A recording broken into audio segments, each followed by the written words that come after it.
What? What? It is episode number what? 56. And welcome to We Watch TV, the podcast about the TV that we watch. I am Daniel. She is Hope. This is, as we said, episode 56. And did you watch anything interesting over the weekend? Well, I did. I watched a movie, which we'll get into. A movie. That? We've been watching a lot more movies lately than usual because we've been kind of starved for content. Going off brand here. It's not We Watch movies. Although we did, I count it if we watched it on a TV, which we did. We couldn't call the podcast We Watch like mediums on television and movie and we tried a lot of names, you guys. Like the Couch Critics was one we were gonna do. It's really hard to come up with a podcast name that hasn't already been taken.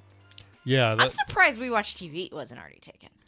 I think it's so general, which is probably to our detriment, but I don't know. We also watched the Super Bowl. The Super Bowl. Number 50-something? 58 or something. I don't know. Yeah, something. It's up there. They're getting up there. They've had a lot.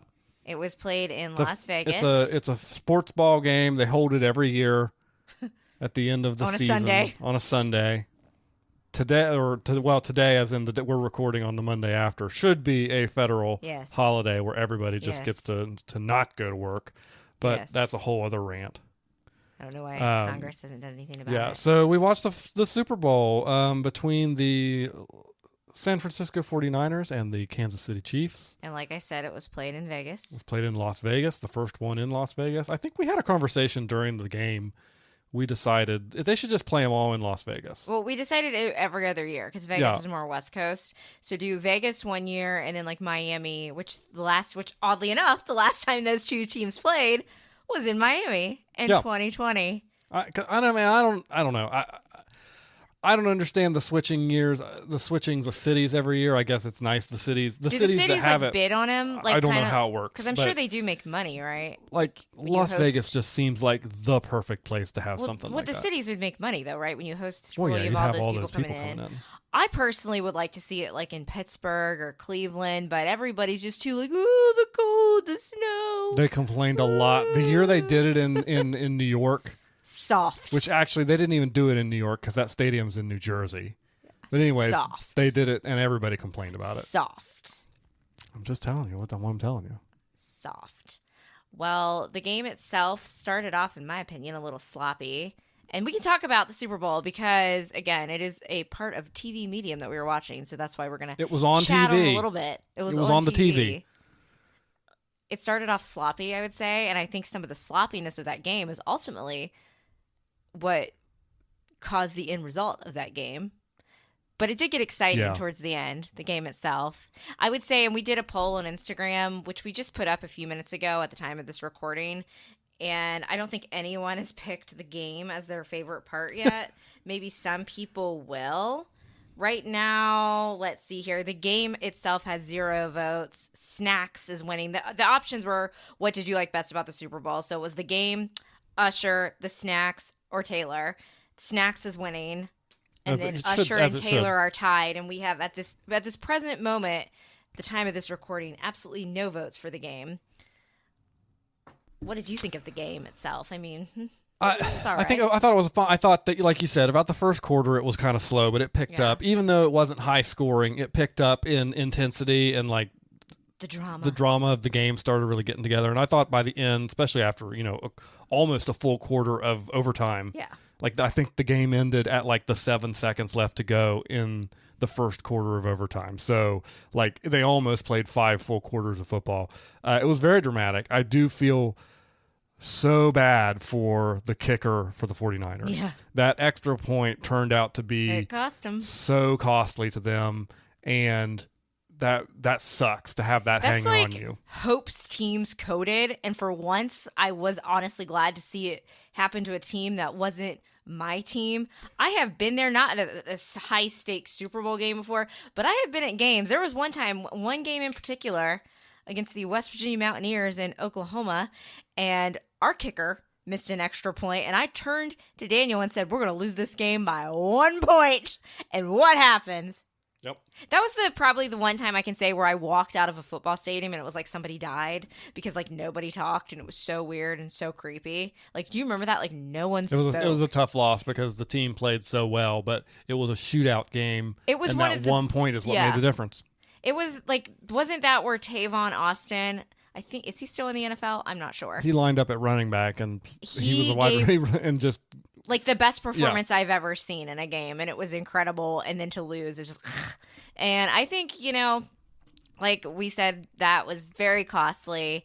I definitely feel bad for the 49ers a little bit, but not too bad because I don't need another team, a third team sharing the most Super Bowl wins ever that is currently held by the Pittsburgh Steelers and the New England Patriots, aka Tom Brady. What was that last one? The New England Patriots. Okay. I'm sure at some point the Chiefs are going to get up there. They're going to claw their way up there as long as stuff. What are they at, 4 now? Or is this their 5th? I think it was 4. Okay. And I believe that they are the first team since Brady, like they said, like 20 years ago or something, won like back to back. Yeah, the Patriots team that won, I think it was 2003 and 2004 or somewhere in that time frame, won 2 in a row, and they're the first team to 2 in a row since then. Well, I'm glad that somebody else has now done it. Because you know what? It's one of those things. I was talking with a friend, and he's like, I put so much of my adult life, like being just annoyed by Brady, and I'm not going to do it with Mahomes. I'm sure if the Steelers get a little bit better, I'll be like, ugh, this guy. But right now, it honestly doesn't bother me like it's bothering so many people. And I think there's a variety of reasons. One, as a Steelers fan, I look back and I see a team that could have at least gone a few more times. I'm not saying one. And because we had to play, and I'm not saying I'm saying freaking Tom Brady. Because let's face it, he had good pieces around him. Brady. It's Brady. It's Brady. It's Brady. And yeah, now I will definitely say, you know, if you want to win and be the best, you have to beat the best. And the Steelers weren't able to do that. But that was pretty annoying to have to deal with that. And now that I'm seeing like other people that are dealing with it, and I know I guess the Steelers did make the playoffs this year, but please. It's like we all knew they weren't going to win. It doesn't bother me as much. And then my other reasoning is this, but I say this about Tom Brady, and everyone's like, oh, Hope, don't be a hater. Call me a hater. He is the greatest of all time. I don't know. People are like, is Mahomes the next Tom Brady? I don't know about you, but I think it's too early to tell, even at this juncture. He's not yet. He's on his way. He could be, but we don't know. I mean, like, Brady was still being awesome, like, what, like past 40? If there's anybody in the league right now that could be Tom Brady, it could possibly be Patrick this guy. Mahomes is on the right track. But I feel as though people are more critical of Mahomes than they were of Brady in the media. And I'm sure that like Brady, like fangirls and guys are gonna be like, that's not true. So many people hated on him. Maybe like fans did, but I do feel like the media, like they're a little harder on Mahomes. They just are. Like there was always stuff that like Brady would do on the field, like where he would be upset and like not shake a teammate's hand or the other team's hand or something, and they'd be like, oh, he's passionate. And then another quarterback would do it and would just be like, oh, what a poor team player, blah, blah, blah. And I never really, that just makes it harder to like somebody. I mean, Brady was part of like my top 3 commercials last night. The Dunkin' Donuts commercial. I would have been like J-Lo. That was a good one. Yeah, I'd have been like, Ben, you can go. Brady, you can stay. So I think part of it for me, it's just like I had such like I had much more personal stakes back then. I know you've never had personal stakes in anything as a former Browns fan, whatever you would call yourself. I'm not a former Browns fan. I'll come out and say on the podcast right now that I'm a Browns fan currently in remission. With an asterisk. Until they get Watson off the team, I'm not really able to support them. But once they get that piece of trash out of there, then you're back on. Then I'll be back on the ship. Like I was into it when Flacco showed up here late in the season. Yeah. I was into it because he was playing well. So weird that he was a Brown. It was very weird. It was very weird to have him on the team, but he played really well, and so I'm hoping maybe they realize what a terrible mistake they've made. And bring Flacco back next year. I just feel like you have less of like a personal like stake. And like I think about it though, and I'm like, man, I was robbed of the good years of the Steelers, and I didn't know how good I had it because I was always so frustrated because it was like Super Bowl or bust. And now that I have the product that I'm stuck with now, I'm like, I could have probably been happy with some playoff appearances. There were years and years and years as a Browns fan that I would skulk about the house with my team winning 2, 3, maybe 4 games on a good year. And you were complaining because your team made it to the AFC Championship game and lost to Brady. An embarrassment of riches. But to be the best, you got to beat the best. So that was just why I feel like Mahomes and co. bothers me less. And I do think I'm evolved. I'm more chill. All right, I got a question for you. Yeah, what? The two teams that were in the Super Bowl this year. Yes. Who do you put your money on being in the Super Bowl next year? I could see both of them going again, honestly. Like, which one would I say has the most likely chance? If I can't say both. You could say both. Because my early prediction for the Super Bowl, I was one of 2 right. Like back in when I watched the 49ers destroy the Steelers at the beginning of the season, I was like, I think it's going to be the 49ers versus the Ravens. That would have been how you catch me rooting for the 49ers, because I'll never root for the Ravens ever. But I think we could. I'm right there with you. Easily see those 2 teams again. I mean, the Mahomes Chiefs game, they're it right now. They're like that it team. They're the team. I think maybe they're not going to be every single year in the Super Bowl, because Brady and co. They weren't every single year, but they were always right there. I think at this juncture, that is the new team that people have to contend with, and that's why people are having. And I think also people are having a more visceral reaction to this, because Mahomes is unfortunately following right behind Brady, and people are like, didn't we just deal with this for years and now we have to deal with it again? And I think that's kind of where some sports fans are in a headspace. But I would say of the 2 of them, my money would probably be on the Chiefs going again. I don't know. Well, I agree. I'm there on the Chiefs as well. I think they've proven at this point that they're here to stick around unless major changes to the team structure take place. I think that the 49ers are a good team. I think they certainly will be in the NFC conversation for years to go. But I think their quarterback has... Brock Purdy. Mr. Relevant now. I think he's... yes, but I think he's got some... I still think he's got some things to prove before we can say, oh, this is the guy that's going to make them the NFC version of the Chiefs or something. I don't think... factor. Yeah, I don't think that's the case with them right now. He did what he needed to do all season. Sure. Got the ball to the right people.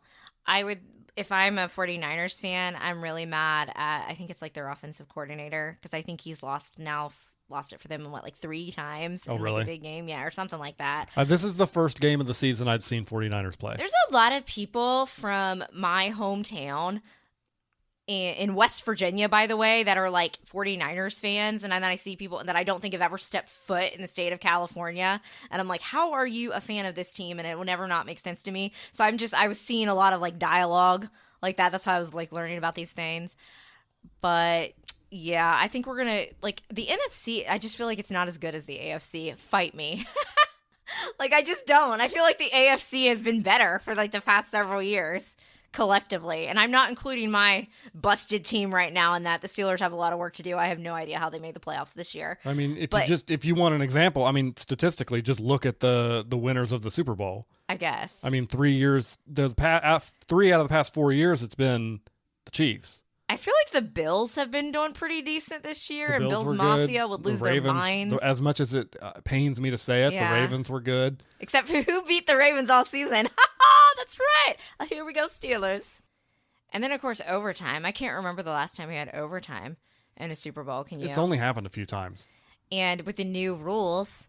They have not played an NFL playoff game under this new overtime rules yet. So. Which apparently 49ers players are saying they didn't understand what the rules were, while Chiefs players are saying that they prepared for that circumstance. I don't want to talk about the conspiracy theories, but I have to say, everybody out there who is blaming the conspiracy theories as to why the 49ers players didn't know the overtime rule, no, that's on the coaches. Oh, for sure. If the coaches didn't have their teams understanding, hey, listen, if this game goes to overtime, here are the rules and here is how it operates, that's on the coaches. I'm sorry. That is a failure of coaching not to have your team fully prepared.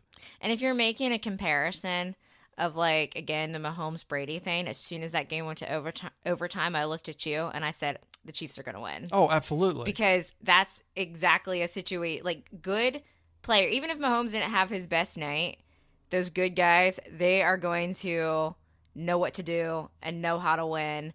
Just I always feel like and I don't know why sometimes people can be so sensitive about this, but the game where the Patriots came back and beat the Atlanta Falcons. Yeah. I don't like, okay, the Atlanta Falcons really shot themselves in the foot. Part of that was on them. But in order to capitalize on that, what great teams do is you capitalize on mistakes. You come back and win. And not nearly as much of a deficit or anything like that. And the Chiefs, they had their fair share of mistakes, but they were able to capitalize on some of the mistakes that the 49ers did. So as soon as it was overtime, I was like, oh, it's the Chiefs. And I was happy because I ultimately, who did you want to win? You didn't have a dog in the fight. I didn't really have a dog. I was like kind of on. I generally am more of an AFC person than an NFC person. So usually I will, unless it's the Ravens, I tend to root for the AFC team.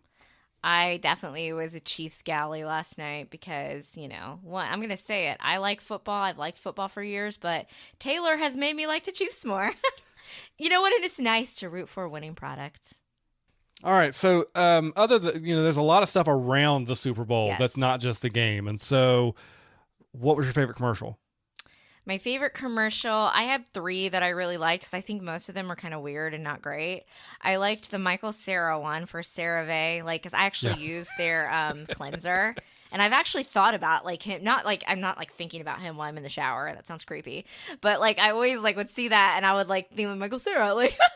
That one was funny. I liked the is it State Farm with Neba? With Arnold? Yeah. With Arnold. That was great. That was my favorite. And then I did like the Dunkin' Donuts one with Ben Affleck, Matt Damon, and Tom Brady. And J-Lo. And she was like, Tom, you can stay. The rest of it, you guys can leave. I thought those 3 were funny. I had a gripe this year. Oh, really? About commercials.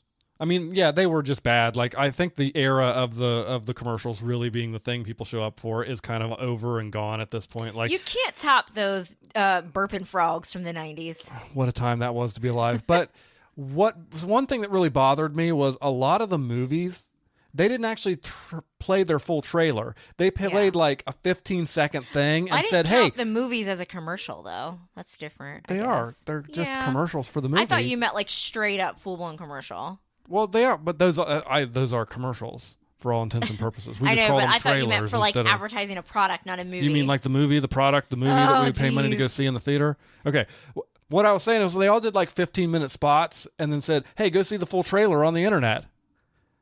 And I'm like, I get it, because what they want to have those views on that YouTube page so they can show their SEO and get all that advertising. They get advertising on the trailer that's advertised. It's a whole weird thing in the internet. But I was like, just show me the whole trailer. I know they're not going to show the Red Band Deadpool trailer, which we watched immediately because after. They say all the bad words and stuff. We literally muted the TV and watched it. It's I don't know, the era for what me. What else did they not show the full movie of? I thought they showed us the full thing of Twisters and of Wicked. No, Twisters was not the full trailer. They specifically said go see the full trailer. What on the about internet. Wicked? Wicked was the only movie trailer I saw that they actually didn't say that at the end, go see the full trailer.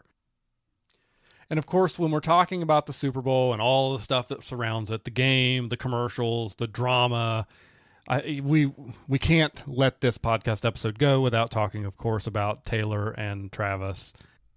And I love it. It's a divisive issue, apparently. And it doesn't need to be. I don't know why people are so pressed. Why do people care? They constantly show male celebrities at games. How often have I seen Matthew McConaughey on screen at a Longhorns game? Or I can't even, his name is, I'm blanking on his name. Who is the guy that shows up at all of the Lakers games? Jack Nicholson. I don't know why. I was the Batman guy. It's just because the NFL knows that Taylor is the most famous person in the world. She's there to support her boyfriend. I love it. I think they are adorable. I love them as a couple. I'm here for it. I enjoy it. And I am a woman that has always enjoyed football since I was a little girl, but I think it's great that Taylor's gotten little girls to actually not only be interested in the game, but now understanding the game. What is wrong with that? Who hurt you? I was more irritated with the airtime that Tamu got. Or Tamu. How do you say it? Because I think it's Timu, but I always thought it was Timu. I couldn't pronounce it is what I learned. I thought they were like a scam company. That's always what I thought. The only time I've ever seen it is on like those crappy Facebook ads that I like swipe past because I don't want to see it. And it's like, I don't want to, no. I think that Charles Barkley said it best. If you think Taylor Swift has ruined football for you, you're just a loser. Like, honestly, I thought they were cute. I really have come to like Travis Kelce. And yes, if you are one of those people, because someone has already done it to me this season with WVU, pulling out receipts, you probably have seen me in the past where a couple years ago, I did complain and say that Travis Kelce got on my nerves. I think it was during a game where we were playing the Chiefs. Again, when I have personal stakes in things get a little different. And I was just really irritated by him. And I was like, ah. And I don't know. It was before the whole like Taylor Travis thing started, and I was like, he is a pretty funny guy. And like even the last time watching him in the Super Bowl, I was like the Kelce brothers. I actually really like Jason Kelce better than Travis Kelce. So call me out on it. You know what though? Rocky Balboa said it best in Rocky IV. Everyone can change. Did Travis Kelce yelling at Andy Reid change your opinion of him last night? I'm gonna say no. I'm not saying that he should do that. No, I can say no, it didn't change my opinion of him, and also say he shouldn't have been doing that. It wasn't a good look. He should have been trying to keep his emotions under control a little bit more. It's the Super Bowl, though. But the fact of the matter is, I'm an athlete. I'm also a male. I'm not saying that I have competed at a level anywhere near you competed collegiately, which right? is big. Like, obviously, I'm not saying that. Yeah. What I'm saying is, if you've ever been an athlete, it happens more with the men than it does the women, but I've seen some women get heated. You get in that moment, you get heated, and like... high-pressure situation. It's a high-pressure situation, and, emotions take over at some point. And I'm not going to... he shouldn't have done that. But all the interviews I've seen afterwards between him and Andy...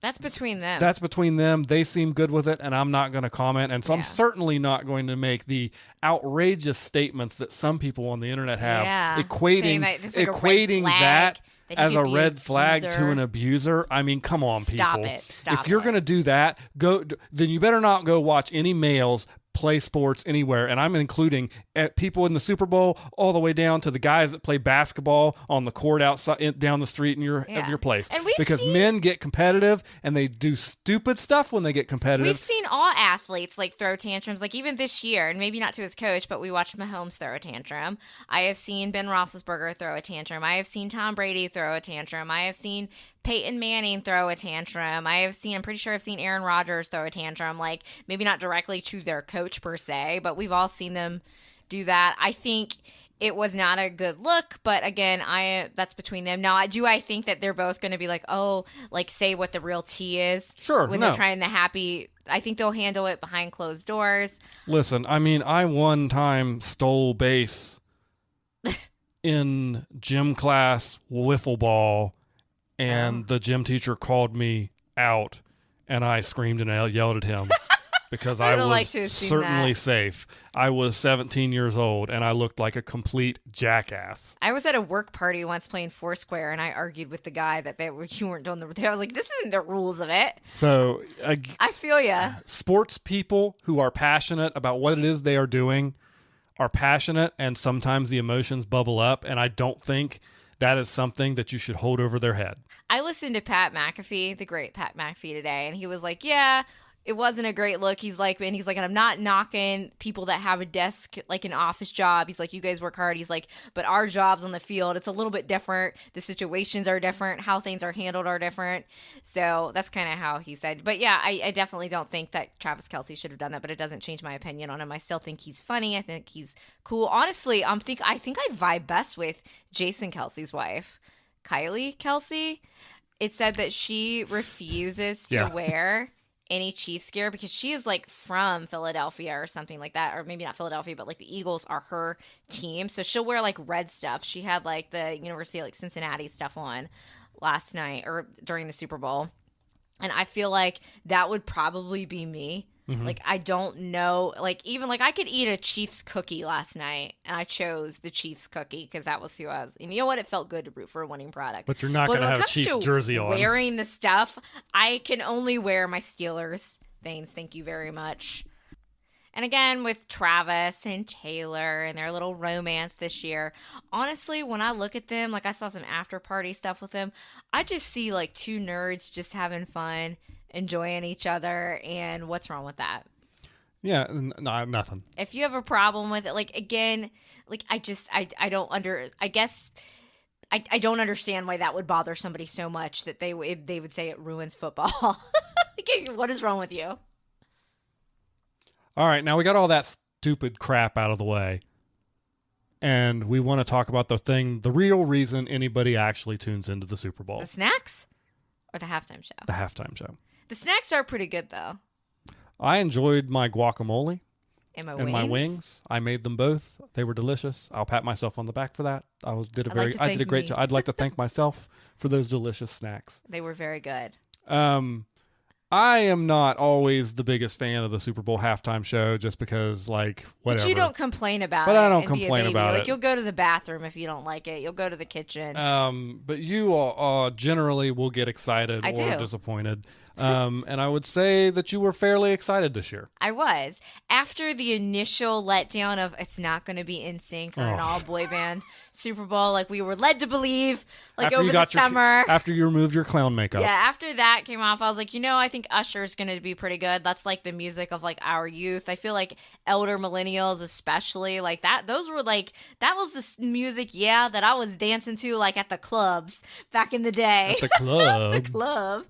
And I was pretty excited. My one thing was like, I'm like, okay, so a lot of his music is kind of like slow jams. I'm like, is it going to come off kind of boring? Because I'm sorry, Coldplay had some boring stuff. They're not, I don't think of them as like Super Bowl-y. I love Coldplay. Love Coldplay. Not a Super Bowl halftime show band. The best part of the Coldplay Super Bowl halftime show was when they showed like past halftime shows, and if you have to rely on that, it's not going to be great. I thought Usher was great. It took me the nostalgia. He sang live, which I liked. Some people I saw were complaining about the audio. Again, that's on like the TV people, and it probably was harder to pick up because he did sing live. He danced. The man is like in his 40s, and he was dancing like he was in his 20s. On skates at one point, which is just wild. Shape. He took off his shirt at one point. Fine, whatever. He looked good. I thought Alicia Keys did good. She joined him on stage. I loved when Lil Jon came out, and obviously Ludacris. Like, I've been waiting for that. Like you said, roller skates. The man you were delivered. you were so down. You were like, they better get him. And I'm like, Usher's not gonna come and do a Super Bowl show without those two. I figured he would, but then there was this small part of me that still was kind of like, I was really sad and bummed when Justin Timberlake did it a few years ago and did not bring NSYNC on stage, because like even when Beyonce did it, she brought Destiny's Child. I just think Justin has an ego problem. Like his Super Bowl, he was he was fine. I enjoyed him, but definitely nowhere, not even in my top 10. I would say this past one makes my top 3 of my favorite ever. All right, so what are your top 3 then? I don't know the ranking of the order. Okay, just give me the top 3 in no specific order. All right, well there is NSYNC, Aerosmith, Britney, Mary J. Blige, and Nelly. That's where Britney wore the sock from, and even if I went back and rewatched that now, which I still think I did, we watched it last year, and I'm like, this was great, just because for me personally, NSYNC, Britney, like that, loved it. Thought it was good. Britney wore a sock on her arm. It was awesome. They sang "Walk This Way." They had like little fireworks come out of the wrists. I was there. I remember. Not physically. I wasn't at the Super Bowl. We didn't know each other then. I know, but I remember watching that Super Bowl. I really enjoyed that one.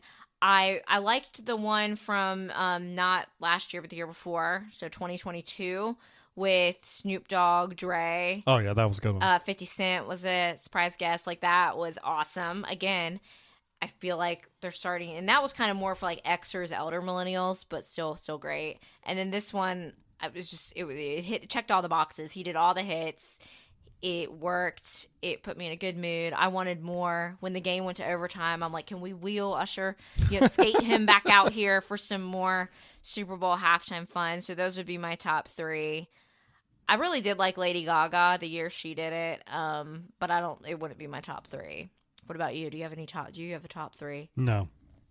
I feel like everyone would be like, and where is Prince in your top 3? Because like all the Xers loved. I thought Prince was good. Like I liked his performance, but it also wasn't 3. like I was never a huge Prince fan. So I wasn't their target audience. We've now aged up enough that we're becoming the target audience for this stuff, and I love it. So far on our Instagram poll of Usher, yay or nay, only one person has voted that they didn't like it.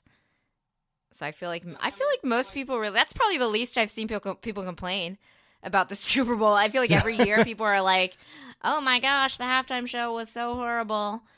I knew that he was going to be a hit when I saw the band on the field, because there is that strong subsect of people who are just like, we just put a marching band out there. We don't need to see anything else. Just a marching band. And it's like, okay, they're not going to do that. But okay. He went through all his hits pretty much. He put on a good show, and that's all you can ask. Andy St. Live, so I loved it. Energetic. I can definitely say that I recited Ludacris's rap from Yeah, word for word. I was a little winded from. How can I run a marathon and I get tired from dancing around my living room and rapping? Please answer me this. I don't know. I mean, you talk my ear off enough when we're running too, so you should have the lungs for it. All right. Well, that is the Super Bowl for you. We watched, as we said, a movie. Yes. This past weekend, The Marvels. The Marvels. We watched it on Disney Plus. When did that movie come out? It came out in November. Okay, wow, that's fast. It was supposed to come out in the summer. Then it got delayed to November. And it didn't stay, at least in our theater. It was not there very long. Like, we saw the Eras Tour, because that was like the last weekend we could see it. And we were like, we'll come see the Marvels like next weekend. And it was gone, which was insane to me. I don't know why. Did it not do as well as normal movies think it at the did, box no. office? I don't think the Marvel movies in general have been doing as well recently. But in particular, I think this one was, in particular, not as good. Well, I think people are... You mean not as good box office Box office-wise, yes. So I think people are incorrect. I thought it was a great movie. I enjoyed it a lot. I think it definitely is one of those Marvel movies that you needed to do your homework before you saw it. If you did not see this TV series, Ms. Marvel on Disney Plus, then... because her character was very big, the main, like one of the three mains. I would argue of this film. I would argue if you didn't see WandaVision as well for the background on Monica. Yeah, I think probably less so, but I think that's a little less because they kind of like they caught us up a little bit. They go over like what happened to her just a tad, but like I mean, like a main character like she, which I guess Monica was a main character in that too. So I see what you're saying, but she wasn't the main character of WandaVision, so they kind of explained a little bit what's going on with her, and then you kind of got a little bit more explanation with her connection with Carol Danvers. But in terms of, is it I can't say her name. Kamala Khan, Ms. Marvel. Yeah. You got to really know her parents, her family, who are featured in the movie. You got to know about her and her show, and I thought her show was great. Like, it was good. Go watch it. And then maybe you'll, like, I feel like if you sit down and watch this movie, you're going to be like, okay, so this is a random kid? Is it like a new Peter Parker that they found kind of hanging out? Which we all know, pretty much everybody with a background in superhero movies knows a little bit more about Spider-Man and Peter Parker than I'd say they would Ms. Marvel. Spider-Man and Batman can get away with leaving the backstory out because everybody knows the backstory. But I mean, I am somebody, obviously, we watched Ms. Marvel. I think we talked about it on this podcast, did we? I can't remember. Did the podcast exist? I don't remember. I don't think so. No. I don't think so. No. Maybe we didn't. It's older than that. What is time? Yeah, time is just fleeting at this point. So I liked it. I thought it was a perfectly serviceable Marvel movie. I think it suffered from the same flaws as a lot of Marvel movies have recently, but also not so recently, in that the villain was just Yeah. And speaking of another show, Secret Invasion, you kind of found out what Nick Fury was up to in that, but I felt like you don't need to watch Secret Invasion not at really at all. Like, the only thing maybe a little bit for like the Skrulls, like what's going on with them is explained more. Yeah, I mean, very, Invasion. Very vaguely. You get a little bit more color onto their plight, but really you don't need to watch Secret Invasion for this or anything, honestly. I agree with you. I felt like the end actually did remind me of Secret Invasion, though, how that villain was handled. Just like, oh, he's gone. He's dead now.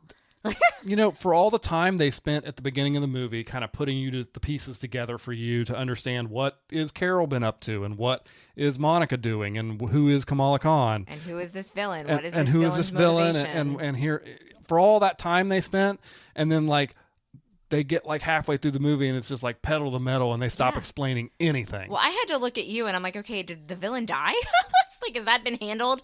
And I guess you could explain if you wanted to, like, Carol's powers were limited because when the three of them, basically at the beginning of the movie, when each of them would use their powers, they would kind of like jump switch places, to where the other was. So she kind of wasn't able, I think, to use them to the best of her abilities. And then that got solved. They figured that out. And so maybe you could be like, oh, she was at full strength, which makes me then is Captain Marvel, is she the most powerful of everybody in the Marvel Cinematic Universe? Now that Wanda is apparently gone and is no longer with us, so according to what I've read online, like Scarlet Witch is done, is Captain Marvel, is she the most powerful? Yeah, I mean that's not necessarily my issue with this movie. It's my issue with like all the Marvel movies in general, is I don't think they do a very good job of keeping everybody's powers levels consistent from movie to movie. So like in one movie she's like it's kind of weird to see what she did in Endgame and then go to this movie which talks about what she did in the interim time about like basically destroying the Kree's planet, and then have the conflict she had here, which she's in a fist fight with the main villain. We know in the comic book she can lift Thor's hammer. Well, that's not been established in the MCU, Hope. And then at the end of this movie, she goes and she flies through the sun of the Kree's planet to save it, to bring it back. So she has the power to literally reignite a star. But a Kree woman with a hammer and a bracelet. Okay, are the Kree? I gotta interrupt. Are the Kree not all blue? Okay, I did some reading on this. You had a very intense discussion. Are you talking about Marie Antoinette? I did some reading on this, and so it was resolved on the internet that they were originally blue, but as they expanded throughout the galaxy and took over other worlds, they incorporated those cultures into their own. So while most of the early like MCU stuff we saw only featured the blue ones, you and I were very pressed about this. I was like, what? Why aren't they all blue? We really hyperfixated on it. Yeah. But apparently that's a thing. No, it probably comes off right now the way we're talking about this. I'd be like listening to us and be like, so did they not like it? No. Like I said, it was great. I enjoyed it. I think Endgame set a bar so high that so many Marvel movies after that have been good, people have lost sight of what Marvel movies are supposed to be. They're supposed to be fun. This would be one that I would have enjoyed seeing at the theater, eating popcorn. I can't remember what I ended up having Friday night. I don't even remember what I had as my snack. I know we made sandwiches. Maybe I had one too many Reese Hearts. I had a great time watching it. I thought it was campy, and that kind of took me back to how Marvel movies are supposed to be. There's the scene with the cats that are like the aliens. The Flurkins, yes. And then they ended up playing Memories from the musical Cats, and I'm like, oh my gosh, but you didn't even get that because you didn't know what the song was. I like lost my mind. I love Monica Rambeau too. Like, she's a great character. I want to see more from her. My beef with it would be what you're saying is just the villain part at the end. They wrapped it. The movie was short, and we could have spent more, like 10 minutes to flesh out how that all went down. But I really liked it. Is it my favorite Marvel movie ever? No. Do I think it's better than the last Guardians of the Galaxy movie? No. I do think I enjoyed it more than Ant-Man, and I love Ant-Man, but I thought it was just a fun Marvel movie the way they're supposed to be. I'm trying to turn over a new leaf here as I'm careening ever faster towards 40. I'm within months at this point, not years. I'm trying to turn over a new leaf and realize that we watch movies to be entertained. Yeah. They're not serious. They're not your identity. They're just fun movies. And that's my point. And it was a fun movie. When they got to the planet where the people sing, that's how they communicate. It was funny. Thank you for I bringing enjoyed that it. up. And was it stupid and goofy and campy? Yeah. Yes. And you know what? It did not ruin my mythology of the MCU at all, because it was funny and goofy and campy, and I was entertained by it. And that's I've what been the taking- Marvel movies were supposed to originally started off as, is just popcorn movies. Fun. Well, that's they're comic books. I mean, Yeah. have you guys read the comic books? People, you take this stuff so seriously. Yeah. It's like, just calm down. I'm trying to take this approach to calm Star down. Wars. I'm trying to take this approach to Star Trek. This is just here to entertain us, to fill the time so that we don't have to think about the terrible things going on in the real world. But back to Marvel shows, though. You need to watch Loki, I believe, to watch Deadpool, because we saw the TVA. Yeah. But anyway, For sure. circling back to the movie, what would you give it, like, on a scale of 1 to 10? I don't rate on 1 to 10. Okay. Is it better than fine? Yeah. Do we get the it's good from Daniel? It's good. Yeah, it's good. I think people, again, I really think that so many people have been let down by all these movies post Endgame, because Endgame was so good. But we are building to the new phase. I like that Kate Bishop showed up in it. Somebody had told me that it was an irrelevant character, but whereas I had the exact opposite thought about it. I'm like, I actually was thinking about it with Kamala and the new kind of face of the next gen, if you will. And I'm like, it'd be now a great time to see what Kate Bishop's been up to. And then she showed up. You know what they're doing right now? Get to the X-Men.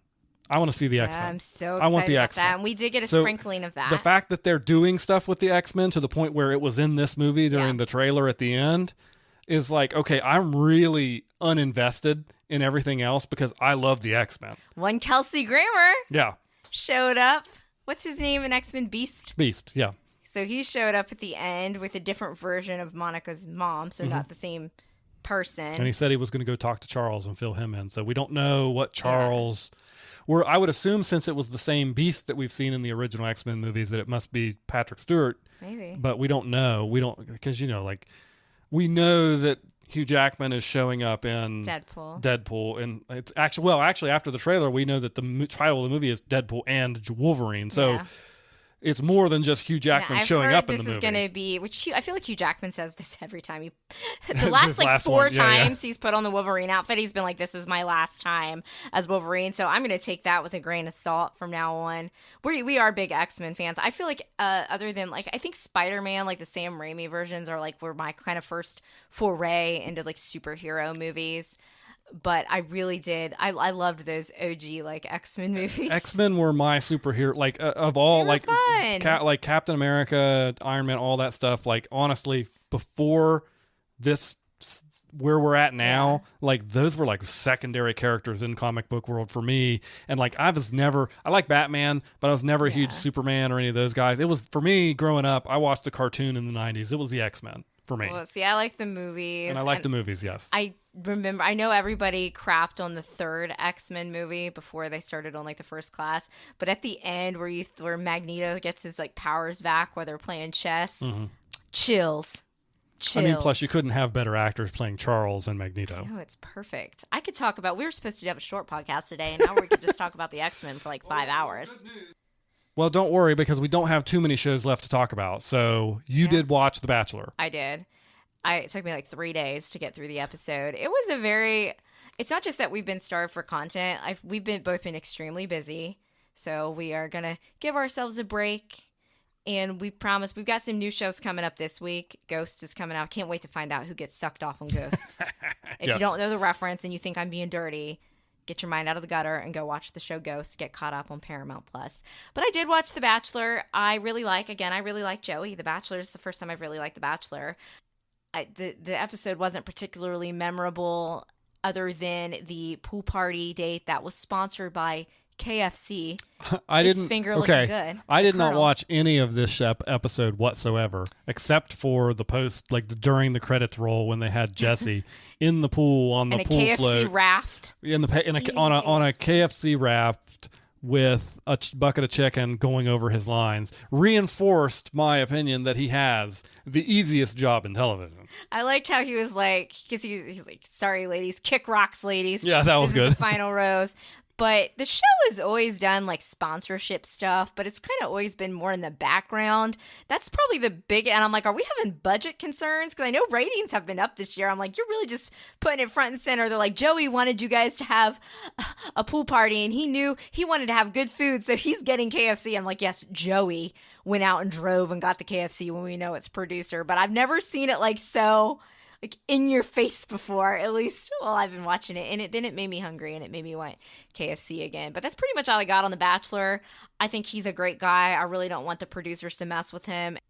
Speaking of The Bachelor and love, not only was this Super Bowl week, it's also Valentine's Day this week on Wednesday. Nothing says Happy Wednesday. Well, I guess we do on Wednesdays we wear pink like the Mean Girls, but in order for me to really take you seriously as a holiday, I need to have you a paid day off. But I do enjoy Valentine's Day. I feel like it's always like the super cool thing, and probably a lot of pick-me girls are ones that are like, I don't really like Valentine's Day. I don't care about Valentine's Day.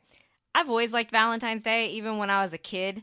I liked Valentine's Day parties in school where you'd like make your like Valentine's Day box and they'd bring in cupcakes and cookies and you just get hopped up on sugar all day long. And then I never actually had, of all the boyfriends, you were my first boyfriend that I actually had a boyfriend on Valentine's Day with. Such an honor. You should take that as an honor. I remember what we did. We went to, we grew up thinking chain restaurants were like nice and fancy just from where we lived. O'Charlie's had just opened up in Charleston, and that's what we went to. I don't know what movie we saw, but we went to eat at O'Charlie's. You don't remember what movie we saw? I actually don't. You remember all that stuff. I remember the movie we saw on our first date. That was not Valentine's Day, and we saw School of Rock on our first date. Okay. I'm sure I used to collect all my movie stubs. Do you remember the one Valentine's Day we were in college, and I made you steak because I had that little camp charcoal grill, I do. And I rolled it out into the little like green area in between the two dorm rooms and like grilled you a steak one by one on there. You made me steak, and then we had Bob Evans mashed potatoes, and I made cookies that I brought. What reminded me of that is that there's a guy on TikTok who cooks like legitimate chef-style meals. I saw that. In his dorm room. He did the Christmas meal. Yeah. A full-blown Christmas. It looked better. Well, actually, we ordered takeout for Christmas dinner, but it looked better than Christmas dinners I've made. And so I remembered that. Now, I didn't cook my steaks in the dorm room because that would have set the fire alarms off. But I did cook steaks like in a little I think it was a propane grill that I had out there because people were giving me funny looks when I walked by. I distinctly remember that. And then I brought over the cookies and I got to pick the movie that night. And I do remember what movie we watched that night because that, even though it technically is a Thanksgiving movie, that Mr. Daniel Rausch was your first viewing of Rocky. Oh, really? You said I could pick out any movie I wanted. So I was like, I'll give you romance. Okay. And that, see, I'm cool. I like Rocky. But I remember, and then I remember one year, I wrote you a poem one year. I used to write a lot of poems, like randomly. I don't now that I have to, use my brain all the time for working and stuff. I don't have time to be creative. So I feel like we used to do more for each other on Valentine's Day, and now we don't because we still get each other like presents. But you still get me candy. Daniel has got me candy every year. I like chocolate. A pin. I get a pin every year almost. You got your pin already this year. I did. You were like, I need a pin. And I was like, okay, but this is the one I got you for Valentine's Day. I think we explained the origin of this last year, but go ahead and tell them briefly. Well, because I would go to the store the day of to buy the card. One does. And I wouldn't have a pen with me, so I'd always pick up a pack of pens and write the thing. And then and it was always like a multi-pack. And I was like, oh, well, I'll just put the card in there. I like pens. I like office supplies. I'm good with that. But even though we don't do as much on Valentine's Day, I still think we have fun. Like, we'll watch TV, we'll watch some movies. I've committed to watching a Star Trek special Valentine's Day episode. Looking forward to that. But we did do some polls on Instagram to see how people feel about Valentine's Day. Let's see here. Our first one, which we talked about this in an episode last year a little bit, I believe, about it was either for Valentine's Day or anniversary. I can't remember, guys. We've had like over 50 episodes. But I asked people for Valentine's Day is almost here. Let us know your favorite TV couple. We got some responses. We got Monica and Chandler. I agree. They would probably be my favorite TV couple. And then we got Nathan and Haley from One Tree Hill. Agree. Marshall and Lily from that terrible show, How I Met Your Mother. I do agree that Marshall and Lily were a great couple. Derek and Meredith from Grey's Anatomy. Yes, they are one of my favorite couples. And honestly, I'll always go back and watch, like, if a certain person that like left the show comes back to Grey's. But as soon as like they killed off Derek, I was like done with Grey's Anatomy. And then they'll reel me in and I'll watch a little bit. Randall and Beth, I believe they are I think they're from Yellowstone. I'm not sure. They didn't say. And then I'm going to have to disagree with this one, but I'm going to read it. Stefan and Elena from the Vampire Diaries. We are Team Delana, Damon and Elena in this household. But Stefan and Elena did have a lot of cute moments. I think Stefan found his match in Caroline, though. So I think saying we are. No, you. Okay. You are. I'm included. You're a part in of this team, and our team is Team Delana. And then somebody else. Let's see. I thought I took a picture of this. There was another one. Oh, okay. Here it is. My other slide. Anakin and Padme. I agree with that. Tragic love story. And then there was one. I have it. Okay. Nikita and Michael from La Femme Nikita, which I'm not familiar. We've never seen that show. With that. I think there's two different versions. There's like the old one, and then there's a newer movie one too. did. So you have to the person that commented will need to reach out and let us be a little bit more specific there. But I've not seen any of that. I think those were all good answers though. Like I really liked. Oh, and then someone else also said they liked Clay and Quinn from One Tree Hill, which I thought that was interesting. They were the couple that like kind of replaced Peyton and Lucas. Remember Clay? And I remember Clay. I haven't fugue stated him. I haven't forgotten him. They were a cute like couple, he did though. his son an entire life. I think One Tree Hill had some really good couples. Like Nathan and Haley were good. Brooke and Julian were good. Clay and Quinn, Peyton and Lucas. There's a lot of people that have issues with Peyton and Lucas, but I felt like they were just ultimately destined to be together. And that part when they win the state championship game and the confetti's coming down, people have mirrored that with the Taylor Travis kiss at the Super Bowl and the Peyton Lucas kiss. And I was like, same energy. I would throw in Niles and Daphne. Of course you would. On this, who would you throw in of people that I didn't list? TV couples. I know you're not a big shipper, but who would you toss in there for TV couples? Yeah. I don't know. It's tough. I don't really I don't ship a lot. I think. You would put Niles and Daphne. Yeah, in there. I mean, of the one, I'm trying to come up with something that you didn't name already. So I don't know. I just don't. That's not Schmidt and Cece. That's a good one. That's a good one. Yeah, I like that one. That certainly Schmidt and Cece for me on that show is better than Nick and Jess. Like Nick and Jess, you knew that they were destined to be together, but like there was a real question with Schmidt and Cece as to whether they were actually going to go that way, because at first it started out more as just like a comedy thing. But then fans really liked them. So. Yeah. So I think Leslie and Ben from Parks and Rec is a good one. Leslie and Ben, I concur. Felt so much better than what they were trying to do with her and Brandanowitz. Do you think if Mark Brandanowitz? I think that was the direction they were going. Yes. See, that would have given me the ick. But it just like his thing with Anne it flopped weird. So hard from a viewer standpoint. Like none of the viewers connected with it, and that's why he ends up even off the show after a certain amount of time. Anne. Like that was. I know you. Okay. The Vampire Diaries, the premise is the love triangle, so I'll let it slide. But I think it's weird when like friends like switch couples, and they're like besties. Like that would have been odd and unusual. Like April and Andy was a little different because one, April and Anne weren't like best friends. In fact, April did not like Anne for a really long time, and that wasn't weird. They didn't, but like Anne and like Leslie became best friends, and I think that would have been odd. And just Ben as her match. I think that's really a good one. I can't believe I didn't think of that. That they just worked. And when they got him together, they gave him a little bit of that drama with her in the campaign, but it wasn't tedious. Sometimes I think what TV shows make is the mistake of being just too tedious with the couples. You either get them together too fast and then you have to break them up quickly, that's why I think I like Monica and Chandler so much, is when they were together, they stayed together, and that was it. And then we did one more poll here for Valentine's Day, is flowers or chocolate. The options were flowers, chocolate, neither, give me a heart-shaped pizza, or when is Easter. You pizza people won. I'm a pizza person. I voted chocolate, but I do like pizza. I like how flowers got 0 votes. You've got me flowers before. They're nice, but flowers die. Yeah, I can do something with a pizza. I can eat it. And then when's Easter got 1 vote. Yeah. And then we also did a vote about conversation hearts, yay or nay. And most people on the Instagram poll were against the conversation hearts, but a lot of people seem to really like them on the poll I put on Twitter. I think those things are gross and taste like chalk. Yeah, they're not good. I don't know. They're up there with. I would rather eat candy corn. They're up there with candy corn in the level of disgusting candy. Yeah, so. just no. Pass.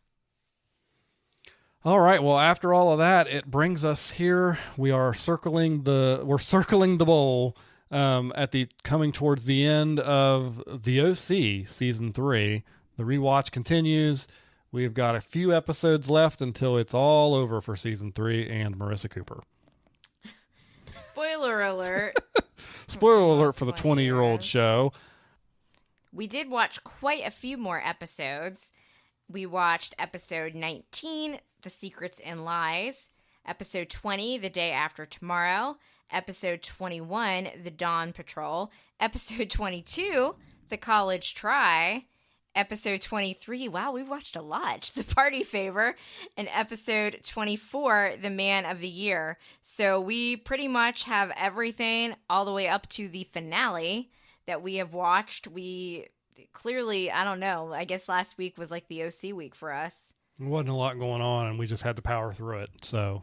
Yeah. So pretty much we got Marissa and Volchuk. Her downward spiral continued. We have Ryan and Sadie's relationship that started and ended just as fast as it started, fizzled out. We had the college acceptance letters. Ryan, Marissa got accepted to Berkeley. Summer got accepted to Brown. And what was Seth's fates? Seth did not get accepted to Brown, but he lied to everybody about it. Including his parents. And I'll be honest with you, with how quickly this show goes through plot, he had that lie going longer than I think we've had certain character arcs on this show last. Yeah, it lasted a while. I don't even think we found out until like the episode after prom. So obviously we finally have our Seth and Summer conflict here. Summer's like, well, you know, the only reason I applied to Brown was because we're going to go to college together. We're going to do all these things. She's like, I wouldn't go if you weren't going. And obviously, I mean, anybody knows, like, Brown is, it's Brown. It's like a really good school. And Seth is just stupid. I think he did it out of a place of misguided love. Sure. Like, he figured he can't be the one to hold her back. So he breaks up with her. And then we also get, like, she's, you know, she can't figure out why. She's like, something's up with this. Why would he break up with me? Like, he obviously still loves me. It's got to be something going on. And she kind of spoofs their little season 1, like, little thing where he stood on the coffee cart table, and she does that and ends up, I don't know why Seth at this point didn't just come clean and said he lets Summer further embarrass herself. Thankfully, there were no other students around. So she's like, I don't love you anymore. So again, bold-faced lying. Hey, but then they go on their prospective trips. We have some stuff. We'll circle back real quick with Marissa and Volchuk. She kind of gets Volchuk out of her system temporarily because some stuff goes down at a party. So she goes off to check out Berkeley. We got Summer going off to check out Brown. Seth goes to Brown. Who shows up at Brown? It's Anna with a terrible wig. It's not a wig. She had extensions in. Okay. Bad extensions. I don't know why they didn't just let her have short hair or keep the ponytail style in, but it was obvious extensions, not looking good. She looked older too, which people age. I think it's because we hadn't seen her in so many seasons versus we'd been watching the others. Yeah, because if you look at these guys in season 3 and then you go back and watch a clip from season 1, you can obviously tell that they have aged as well. But it's like shocking, like you said, where you don't see it continuously. So Anna basically comes back as I think as a plot device for Seth and Summer. That's all she ever was when she was in season 1. They gave her a little bit more personality. No. Okay, she had personality. Season 1, I wondered at one point if he was gonna like really choose Anna for good. Yeah, like she had personality. She's not a Zach. Yeah, she's not totally bland. Or what was the other one? Lindsay. But ultimately her job was to be the guiding light for Seth to make the right decisions to get himself to Summer's arms. But of course, what she does here. Of course, at first Summer sees it and thinks that Anna's the reason that they broke up. So Summer doesn't find out at all that Seth didn't get into Brown until the prom. Yeah. she gets really drunk. Sailor sets her up with a K-pop guy, right? Mm-hmm. And then what does Marissa do? She has this epiphany that Volchuk's bad for her, and then she sees that Volchuk watched The Sound of Music for her because she had mentioned that she used to watch that with her sisters. Even me knowing what happens with Volchuk was like, "Aw." Volchuk's like the anti-Ryan, right? Yeah. Like they both come from similar backgrounds, but every decision, like every time. Volchuk's more like Trey, I feel. Yeah, like, I guess so. of. But I I mean, don't Trey's know. the anti. All those characters are anti-Ryan, but not. I don't know. Ryan again just cannot keep his nose out of business that it doesn't need to be in. I really hate how I was like, oh, like Marissa. It's one of those things where I've always been like, I am a Summer, and I do think I am. Do you think I'm more like Summer than Marissa? Yeah.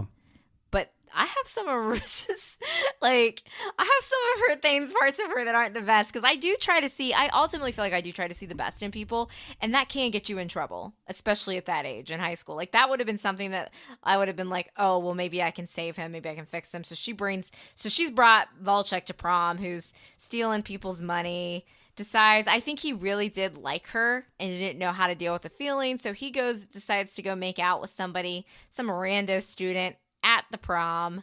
Steal $5,000. Yeah, so finally that gets Marissa to be done with him for good. Yeah. But Ryan knows he took the money. Yeah. So Ryan goes, beats the crap out of him. Like, sends him to the hospital. It wouldn't be the OC if Ryan didn't throw a punch. Because ultimately gets himself in trouble because Volchuk could go to the police and say, hey, I know who beat the crap out of me, and they could arrest him. Instead, he said Ryan was just there, but because then he knows he can blackmail him to help him steal that car at the end, which is the plot device that eventually gets us to the finale. But other plot device. Who else showed up from season 1? Teresa. Oh, that's right. Oh my gosh. That kid, is it Ryan's kid or not? That's Ryan's kid. Yeah, sandy blonde hair. I'm sorry, that's Ryan's I'm not going to buy it. I won't hear it. Anybody? Okay, you've told me apparently the online community that says that it's not Ryan's kids are hinging themselves on her saying it's not Ryan's kid. She got a DNA test and stuff. Yeah, I don't buy it. Teresa looked way older as well, which I thought Teresa looked old, and not saying that she wasn't pretty, but she looked old, and like I didn't buy her as like a teenager. No. In season 1, like if they had been like she's Ryan's childhood friend who was a few years older, that would have been more believable to me. So she showed up. I felt like she actually did deliver some good like stuff to Ryan, though. He's like, well, I've changed, and she's like, but have you? Like, how much have you? If you still revert back to, and that's just something that I think. Well, at the end, how much has he really changed? Yeah, at the end when she decides to get out of there, she's like, listen, this is just not what you're doing, the life you're leading. You know, the stuff you're into right now is just not something that I want to be involved with. Yeah. And she kind of... She makes an adult decision. And she makes an adult point. Like, how much have you really changed? And I think that's something that... How much... What do you think? How much... I think Ryan has grown, but it's just... He can't go without punching. He ultimately... He does revert back to that way. Yeah. And there's other ways I think he could have handled the whole Volchuk situation. I certainly don't think he's to blame for Marissa's fate at all. Ryan. No. Volchuk. Yeah. But it's, yeah. I feel like we'll get to see Ryan grow a little bit more in season 4. And it's unfortunate that we didn't get to see Marissa make the same changes. Sure. So... Hey, speaking of the OC rewatch, we're coming up on season 4 here, and season 4, I believe, is shorter than the other seasons. A little shorter. So start getting your wheels turning. We're going to be, at some point in the future, soliciting your ideas for what kind of show we should be rewatching next. Don't say Breaking Bad. We're not doing neither. It has to be a rewatch, and neither of us have seen Breaking Bad. So both of us, at least one of us, has to have seen the entire series. I've seen some of Breaking Bad, not from me. So just keep thinking about that. And other than that, thank you for listening, and we'll see you next week. Thanks for listening to this episode of We Watch TV, a podcast about the TV shows we watch. You can find more from Hope and Daniel on Instagram at We Watch TV Podcast. Drop us a line if you like the show, have a question, or a recommendation. You can find Hope on Twitter at Lil Runner and Daniel on Twitter at The Real Hobo Dan. Music for today's podcast was provided by Your Tunes from Pixabay. Artwork was created using the AI program Midjourney with prompts written by Daniel.